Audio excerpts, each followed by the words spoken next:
was born and raised in a small country by the name of Kuwait, a community of 98% Muslim population. 2 of my uncles are imams, and 1 is president of a mosque, where I would hear the call to prayer 5 times a day.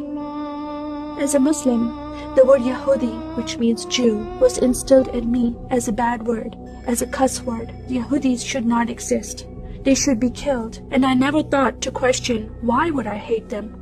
I never met Jewish people in my life. They never did anything to harm my family. I just hated them. Just the word brought hatred in my heart. It's very important to learn the Quran and the Hadith and even memorize it in Arabic. I even entered a competition where you recite a long chapter in front of Islamic leaders and teachers.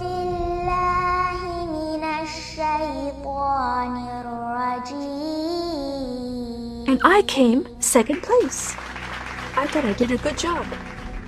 But my father said, no, that's not good enough.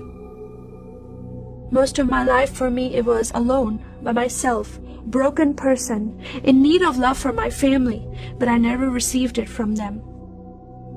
I tried to experience this love from Creator God, from Allah. In my prayer times, I lifted up my hands and I cried out to Allah for help. Please have my father stop beating my mother. Please have my father stop beating me. But no help came.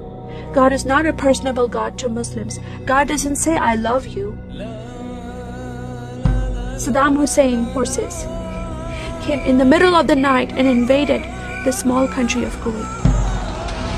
And then they came to my city and they destroyed property and they looted people's home and they stole possessions and they killed the men and they raped the women. Then we were granted asylum status to stay in the US. My grandmother suddenly got very sick. She had a heart attack and she went to the hospital. And 2 days later, she passed away. I was devastated because I lost my best friend. And this lady approached me and asked me if I was okay. And I said, no, Paula, my grandmother died. And I just started to cry again. At that moment, I was hurting so much, only crying helped. And Paula came to me and put her arms around me and she gave me a hug. And then she asked me a question. Would you like to go to church with me? When I walked into this church, I experienced love from these people and acceptance from these people like I've never before. Fellowshipping together. They were men and women together. They didn't have to be separate. No one was judging each other. And they knew I was Muslim. They were so friendly to me themselves, accepting of me and loving of me. And that was really surprising to me. And for the first time in my life, I heard a message from the Bible. He started reading the message about Yeshua. When he walked into the synagogue, he was given a scroll from Prophet Isaiah, and he opened the scroll and he started reading that scripture. That the Spirit of the Sovereign Lord is upon me, because he has anointed me to preach the gospel to the poor. He has sent me to heal the broken heart and to proclaim liberty to the captive and freedom of sight to those who are bound, to proclaim the year of the Lord's favor. First time I heard these words of freedom and healing and liberty. I'm desperate to be freed from bondage. I was held captive in Islam and I wanted to be freed from that. I was blinded with so much hatred in my heart. The darkness broke from my eyes. The veil came off my heart.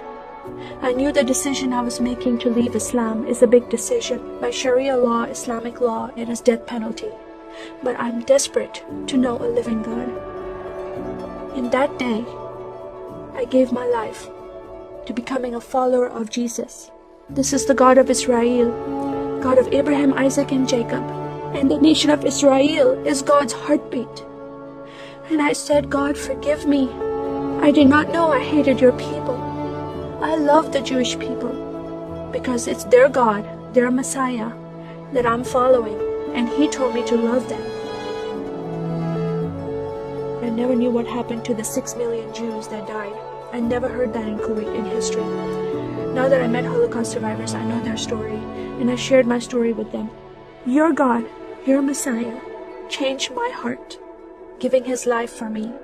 so I can have life everlasting. He rescued me. He saved me. He came and brought joy in my life again. And I'm a blessed woman. And I start crying, and they start crying. And we are able to relate to each other, and they embrace me, and they love me, and they experience some healing, I believe, when they hear my story. It is a privilege to have that in my life.